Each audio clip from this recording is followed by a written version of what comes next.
இன்னைக்கு நம்ம கதைப்போமால பார்க்க போகிற ஸ்டோரி பேராசை பெருநஷ்டம். ஒரு அடர்ந்த காட்டு பக்கத்தில் ஒரு வேடன் வசித்து வந்தான். அவனுக்கு வேட்டையாடுறது தொழில். அன்னைக்குன்னு பார்த்து அவனுக்கு எந்த உணவு கிடைக்கல.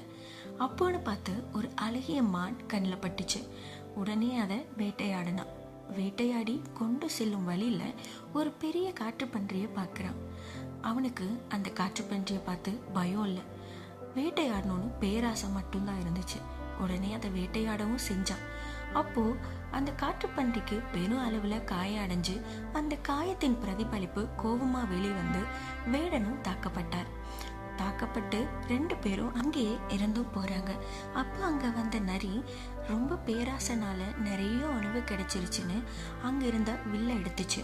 அப்போ அந்த வில்லில் இருந்த 4 கயிறு அருந்து வில்லு விரிஞ்சனால அங்கேயே நரியும் இறந்துருச்சு.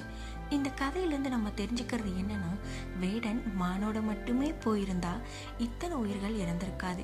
அவன் பட்ட பேராசையின் காரணமா இவ்வளோ உயிரும் போயிடுச்சு, தன்னுடைய உயிரும் போயிடுச்சு.